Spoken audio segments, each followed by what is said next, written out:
ஹோலி என்பது வெறும் நிறங்களின் திருவிழா அல்ல.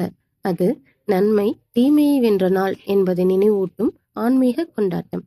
பழமையான புராண கதையில் பக்த பிரகலாதனை காப்பாற்றி தீய சக்தியை அழித்த அந்த தருணத்தை நினைவு கூர்ந்து ஹோலிக்கு முன் இரவு தீயெரிப்பு நடத்தப்படுகிறது.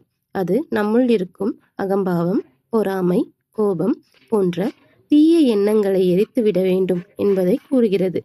அதே சமயம் கிருஷ்ணா மற்றும் ராதா அவர்களின் அன்பு விளையாட்டும் நிறைந்த நினைவாக மக்கள் ஒருவருக்கொருவர் நிறம் பூசி மகிழ்கிறார்கள். அது வாழ்க்கை சோகமாக இருக்கக்கூடாது, நிறமாய் இருக்க வேண்டும் என்பதை கூறுகிறது. வசந்த காலத்தின் வருகையையும் ஹோலி கொண்டாடுகிறது. பழையதை விடுத்து புதிய தொடக்கத்தை ஏற்கும் நேரம் இது.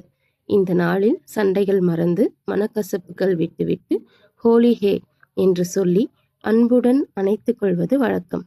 ஆகவே ஹோலி என்பது நிறங்களை பூசும் விழா மட்டுமல்ல, அது மனங்களை இணைக்கும் நாள், மன்னிப்பை பரப்பும் நாள், மகிழ்ச்சியை பகிரும் நாள், நம் வாழ்க்கையில் நல்லது என்றும் வெற்றி பெறும் என்ற நம்பிக்கையை கொண்டாடும் நாள்.